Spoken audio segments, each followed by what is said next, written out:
Assalamualaikum warahmatullahi wabarakatuh.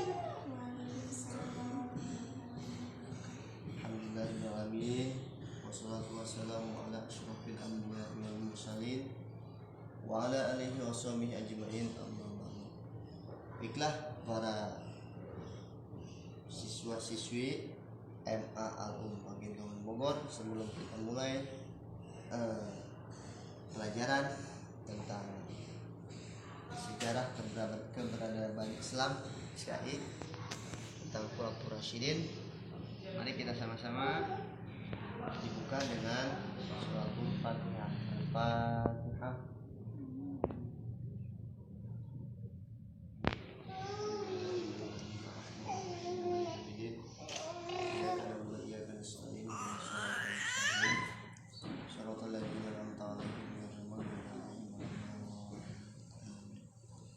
Baik, para siswa-siswi, santriawan, santriawati, sebelum dimulai pelajaran akan saya absen.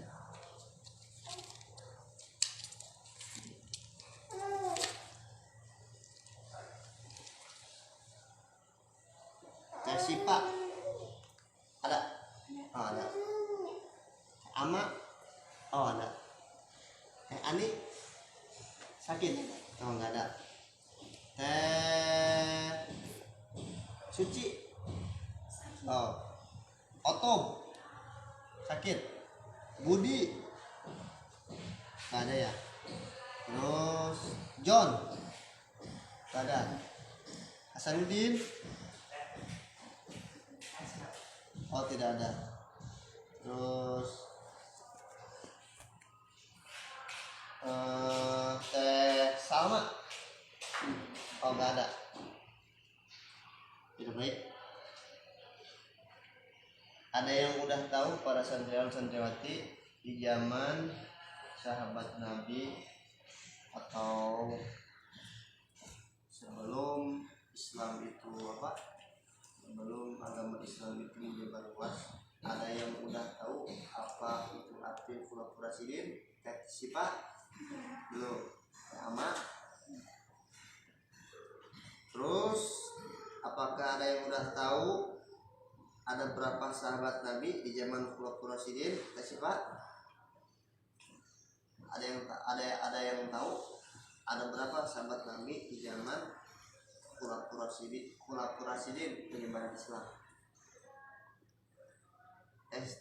Amat. Yang pertama sahabat Nabi, ada yang tahu? Abu Bakar As-Siddiq. Yang kedua Umar bin Ama. Yang ketiga lupa lagi. Baik, nanti PR. Siapa yang ketiga? Ada yang tahu? Usman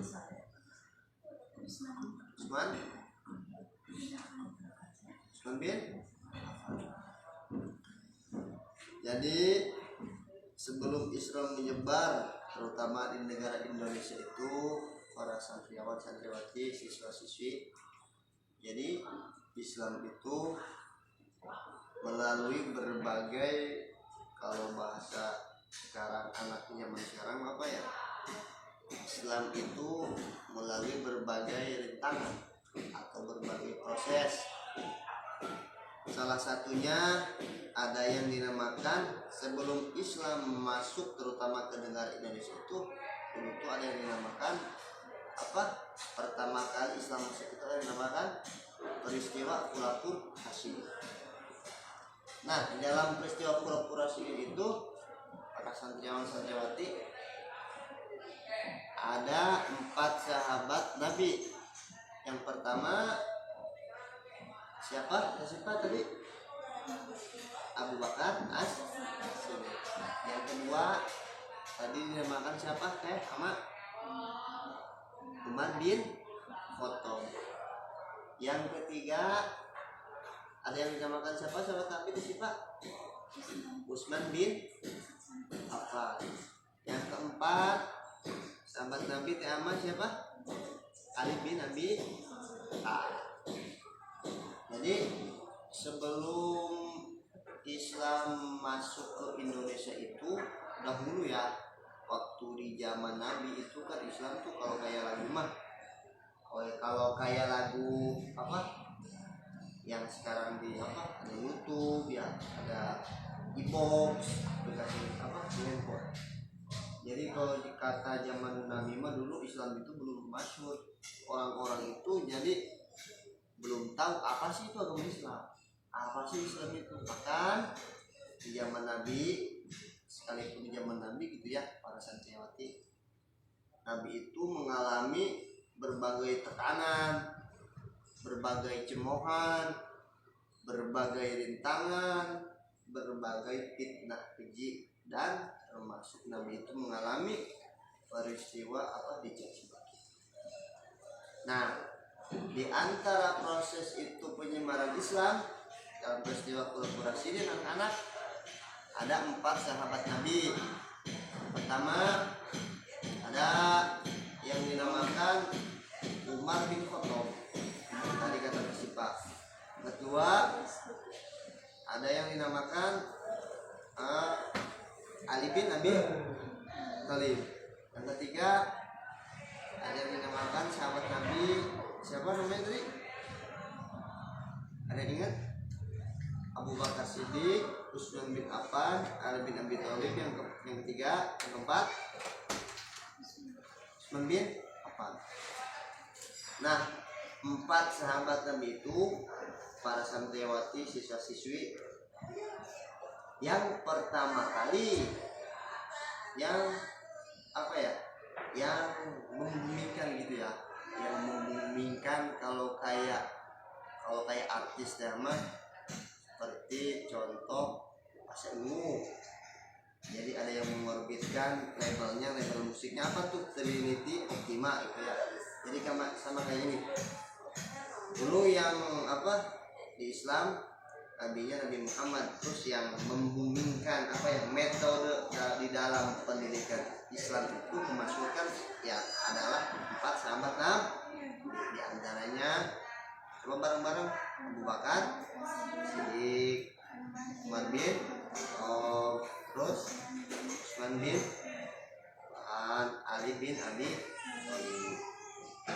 Nah, kemudian para siswa-siswi, para santriwati di dalam peristiwa Khulafaur Rasyidin ini, yang pertama di zaman Abu Bakar As-Siddiq, kondisi sosial masyarakat di zaman Abu Bakar As-Siddiq itu dahulu tidak stabil.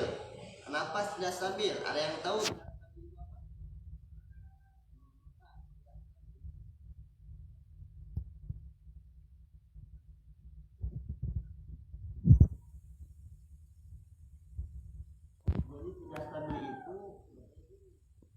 Tenang, tapi belum tentu kelihatannya tenang. Kalau kata bahasa orang Sunda gelisah, tidak stabil. Gelisah, tenang, kelihatannya tenang, tapi dalamnya nggak tenang gitu, tidak stabil. Kadang-kadang misalkan kalau air drama ya tenang, nanti ada naiknya, nanti tenang, tidak stabil. Contoh simpelnya inilah tidak stabil itu. Seperti saya punya motor di standar rekan 2. Pas pertama standar rekan 2 lurus, tapi kemudian nanti tinggalkan ke motor yang saya Vario, tiba-tiba agar enggak, nanti lurus lagi, renggang lagi, lurus lagi. Jadi dalam masa Abu Bakar Siddiq itu masyarakatnya itu dahulu tidak stabil. Jadi apa tidak stabilnya, saling bertolak belakang, kemudian tidak apa ya, pokoknya tidak stabil. Sering adanya persoalan dari terutama bangsa Arab. Ada yang tahu bangsa Arab di mana, di negara mana? Sama bangsa Arab di negara mana yang tahu? Bangsa Arab di negara mana? Kesipa, bangsa Arab di negara mana yang tahu? Arab, Mekah. Kalau selain Mekah, Arab Saudi, banyak Nabi. Terutama pertolak belakang dari bangsa Arab. Jadi zaman Abu Bakar Siddiq dalam peristiwa Khulafaur Rasyidin itu sering bertolak belakang oleh bangsa Arab. Mengapa? Jadi di zaman dahulu, maaf ya, bangsa-bangsa Arab itu tidak semuanya itu kaum Islam. Ada yang masih menyembah berhala. Apa berhala yang tahu? Berhala itu kayak patung. Ada yang masih menyembah berhala, ada yang masih menyembah pepohonan, ada yang masih bisa menyembah kayak semacam patung-patung. Itu di zaman peristiwa pura-pura Kasih. Bahkan jangan sampai ke Arab, lalu dahulu saja kita sebelum mengenal Islam masih ada yang seperti itu. Bahkan ada yang sampai menyembah pepohonan besar di Indonesia seperti itu. Jadi di zaman peristiwa Khulafaur Rasyidin, di zaman Abu Bakar Siddiq itu menyebarkan metode penyebaran Islam itu yang pertama tadi apa kata saya, bertolak belak, tidak stabil. Kalau kata air mah kadang keruh, kadang bening, kadang misalkan naik suhunya, panas, dingin, gitu, tidak stabil. Terutama Abu Bakar Siddiq itu selalu bertolak belakang dengan bangsa Arab, ataupun kalau kotanya pertama Arab Saudi lah gitu. Kenapa tidak bisa akur? Ya kalau dikatakan orang-orang Sunda gitu ya, nggak sinkron. Apa nggak sinkron? Jadi Abu Bakar Siddiq mempunyai prinsip metode penyebaran Islam seperti ini, seperti itu. Abu Bakar Siddiq mempunyai metode penyebaran Islam seperti A, B, C, D. Tapi diterima oleh bangsa Arab itu pada zaman itu tidak sesuai oleh ranah-ranah kriteria mereka. Jadi tidak kalau secara ini mah nggak sesuai, tidak keterima gitu. Maka dari situ kemudian Abu Bakar Siddiq itu berpikir bagaimana? Berpikir apa metode yang harus saya lakukan ya ketika ini agama Islam itu bisa disukai. Hebat ya Abu Bakar Siddiq, bisa disenangi, bisa dikagumi oleh bangsa. Maka dari situ Abu Bakar Siddiq merenung, kemudian timbullah ide di dalam zaman Abu Bakar Siddiq ada pendidikan dinamakan pendidikan konservatif. Pendidikan apa nih? Pendidikan konservatif. Kemudian di zaman Abu Bakar Siddiq ada materi pendidikan pengajaran Islam itu, ada yang diajarkan itu beberapa, diantaranya ilmu tauhid. Ada yang tahu ilmu tauhid apa? Ilmu tauhid itu ilmu meyakini adanya tidak ada keraguan selain Allah. Dahulu sudah ada ilmu tauhid di zaman Abu Bakar Siddiq. Kemudian Abu Bakar Siddiq mengajarkan tata cara ibadah, sholat, akidah, akhlak, kesehatan, pelajaran baca tulis mulai dikembangkan. Baca tulis ayat Al-Quran menjadi satu mushaf pelajaran bahasa juga yang mulai dipelajari. Jadi luar biasa ya. Zaman Abu Bakar Siddiq itu beliau selain membantu beribadah Islam juga merupakan pencetus kalau ini mah pengembang dia pertama kali dia caranya ibadah dan tauhid,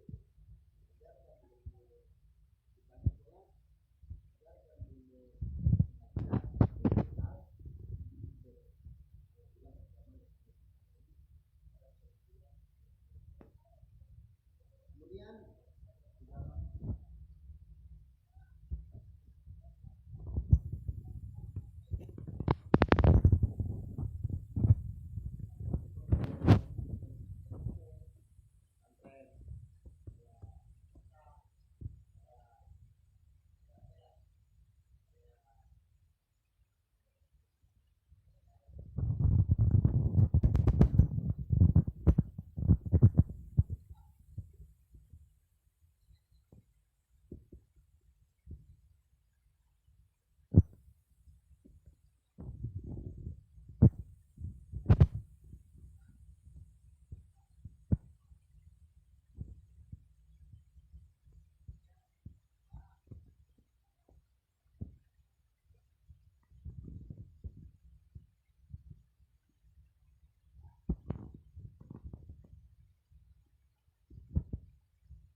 penguasa-penguasa di daerah kita semakin luas ke Arab, Palestina, terus negara Mesir, Irak.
Saya kan ya menunjuk guru untuk mengajarkan pendidikan Islam di daerah-daerah yang ditaklukkan.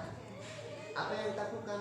Yang ditaklukkan oleh sang penguasa dolim itu ya. Jadi kalau kata di kita mah jawara kali ya. Jadi misalkan ada di daerah kita, daerah misalkan Parung, ada orang SPJ bisa naklukkan orang Parung, jawara itu. Nah maka si jawara itu ditunjuk oleh siapa gitu ya, pokoknya ngajar di Parung. Jadi gitu contohnya ya.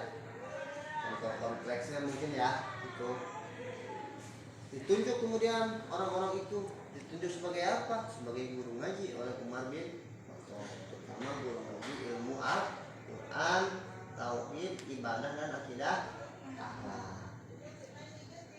Kemudian metode pengajaran Islamnya bagaimana di zaman Umar bin Khattab? Metodenya ada beberapa macam.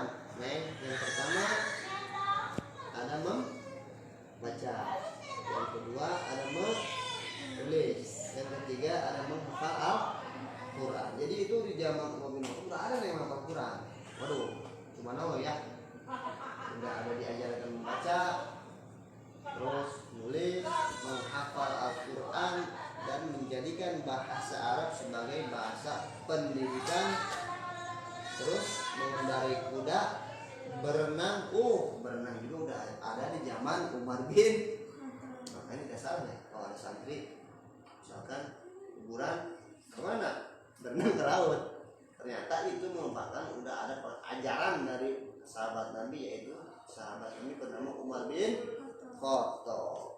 Udah ada berenang zaman Umar bin Khattab tuh ya. Kemudian apa lembaga pendidikan di zaman Umar bin Khattab? Sama seperti bukan sidik neng. Ada yang dinamakan 1 Futsal, 2 Mas, terus 3 lembaga khusus anak-anak. Kalau kayak di Indonesia mah lembaga khusus anak-anak yang seiring berjalannya waktu ada PAUD, ada RA. Tahu pendidikan anak usia RA, Raudatul Alawiyah, ada TK, taman kanak-kanak, bahkan ada SDIT, SMPIT, SMAIT. Terus yang semakin kesininya ada Sekolah Tinggi Agama Islam Ummul Qura, Sekolah Tinggi Agama Islam Al-Hidayah, Sekolah Tinggi Agama Islam seperti Gontor. Jadi seperti itu. Kalau ke atas-atasnya gitu. Dari anak pendidikan ini seperti RA, SDIT, TK, kayak gitu. Kalau contohnya gitu ya. Jadi udah ada di zaman Umar bin Khattab lembaga pendidikan anak.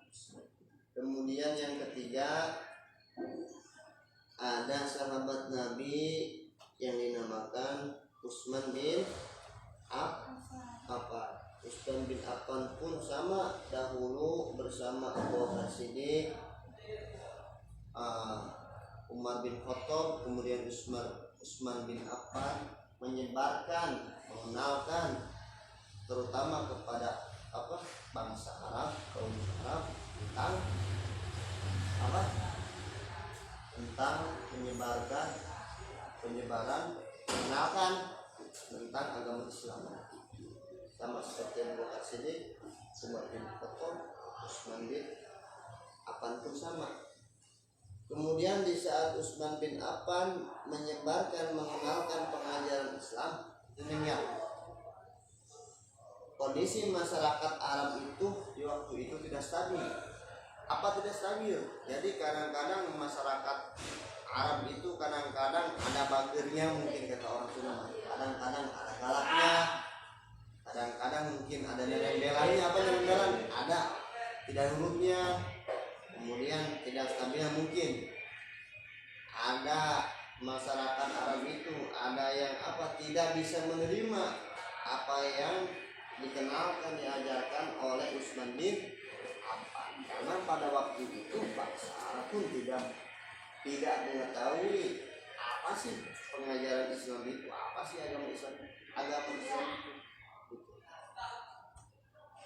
Kemudian seiring berjalannya waktu, seiring berjalannya proses itu, pengenalan agama Islam, penyebaran agama Islam oleh Utsman bin Affan, alhamdulillah itu kaum masyarakat Arab di dalam Utsman bin Affan menyebarkan agama Islam dan mengenalkan, alhamdulillah seiringnya waktu bisa menerima oleh masyarakat Arab. Kemudian Utsman bin Affan itu berpikir, saya harus melakukan terobosan yang kemudian bisa diterima oleh bangsa-bangsa Arab.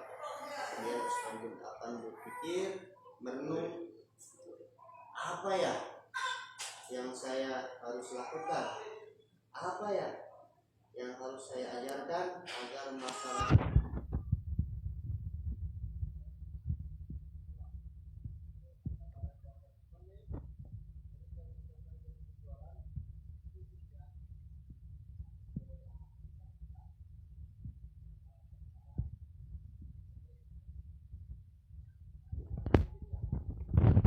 gimana nih teh ama penarinya itu. Kalau misalkan barang, kata-katanya gimana coba? Kalau misalkan mau jual barang kayak gimana?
Kemudian Utsman bin Affan berpikir, apa nih yang harus saya ajarkan biar masyarakat terutama di bangsa Arab, Mesir, Persia,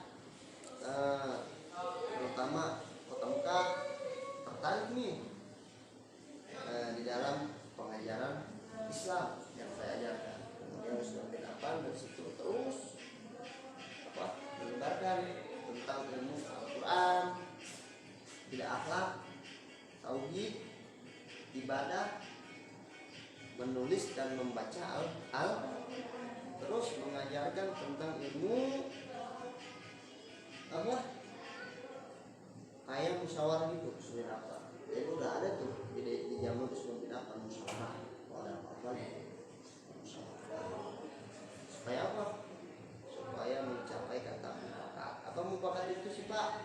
Mufakat itu yaitu biar semua kalangan itu setuju apa yang kita usulkan. Jadi kalau kata kalau kata bahasa sekarang jadi semuanya serentak mengikuti apa yang kita usulkan.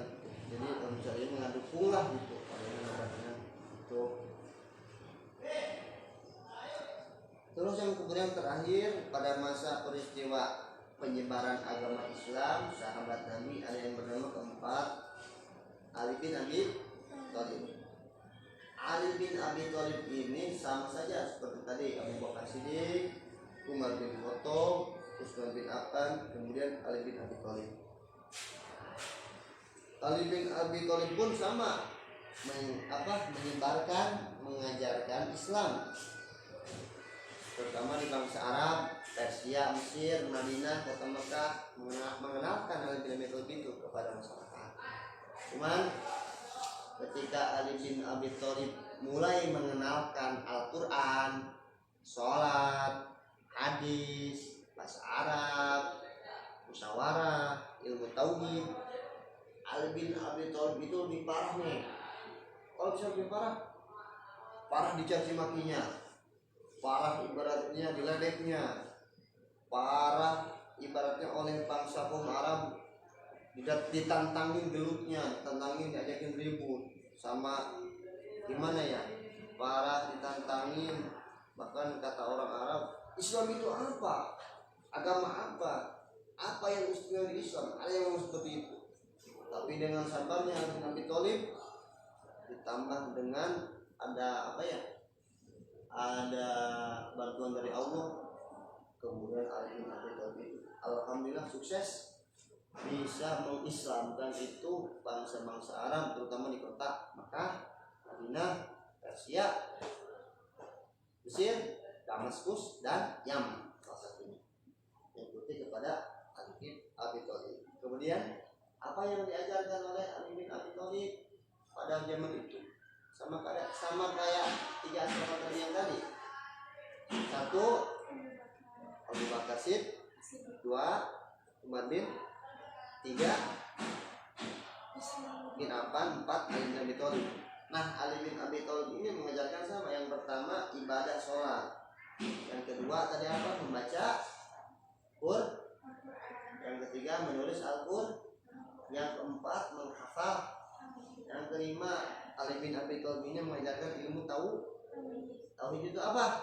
Tauhid itu ilmu untuk meyakinkan bahwa Allah itu ada yang menciptakan kita. Kemudian kalau sekarang teman, ada yang bilang kata biar nggak ragu hati kita, makanya ngaji tauhid itu nggak ada yang zaman sahabat Nabi. Jadi tauhid itu udah diajarkan tuh di zaman sahabat Nabi. Kenapa diajarkan? Jadi supaya orang-orang itu di zaman Nabi itu tidak ada keraguan bahwa segala sesuatu di alam semesta ini, tumbuhan, hewan, binatang, sirem, kodok, ular, semua itu ciptaan Allah. Oh, kenapa suaranya beda-beda?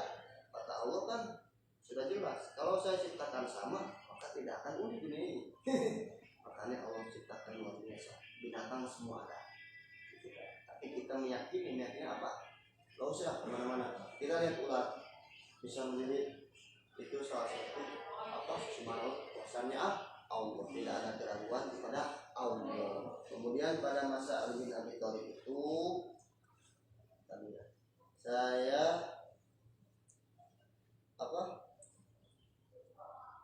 ditambahkan oleh Ali bin Abi Thalib itu, di samping ada membaca Al-Quran, mengajarkan ibadah sholat, ada diajarkan ilmu fikih, bukan ilmu tauhid. Nah, ilmu fikih itu juga pun sudah diajarkan oleh Ali bin Abi Thalib. Mengapa sudah diajarkan? Karena pada zaman itu masyarakat Arab itu belum mengenal pipis itu harus cebok, belum mengenal.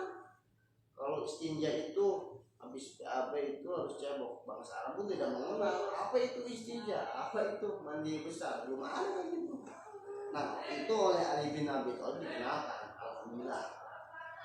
Sudah diajarkan yang dinamakan ilmu fikih. Apa fikih artinya? Tata cara mensucikan anggota diri sendiri.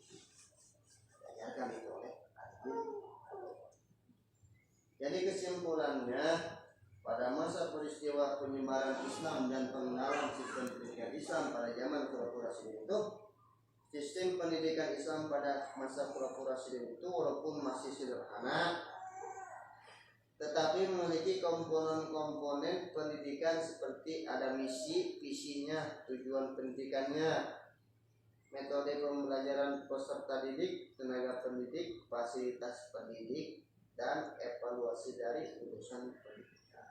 Nah, itulah para siswa-siswi itulah peristiwa penyebaran Islam, pengenalan metode pembelajaran Islam di zaman 4 sahabat Nabi yang dinamakan Khulafur Rasyidin. Sampai sini ada yang mau bertanya? Ya, silakan. Jawab. Saya mau bertanya. Ya, Sipa, bertanya apa? Pada masa Khulafur Rasyidin. Coba suaranya agak jelaskan, Sipa. Pada masa Khulafur Rasyidin, Ya. Abu Bakar Siddiq, mata pelajaran Islam apa saja yang diajarkan? Tepuk tangan, pertanyaan bagus, Sipa. Pertanyaannya, pada masa Abu Bakar Siddiq, mata pelajaran apa saja yang diajarkan oleh Abu Bakar Siddiq? Tadi udah dijawab, udah diterangkan apa sih Pak? Yang diajarkan oleh Abu Bakar Siddiq pada zaman peristiwa Pura-Pura, ilmu tauhid, terus ilmu membaca menulis Al-Qur'an, terus ilmu menghafal. Ada yang mau bertanya lagi? Ya, Amal bertanya apa? Saya mau bertanya. Materi pendidikan Islam apa yang diajarkan? Materi pendidikan apa yang diajarkan oleh Umar bin Khattab? Tadi sudah kita jelaskan. Materi pendidikan yang diajarkan oleh Umar bin Khattab sama kayak Abu Bakar Siddiq.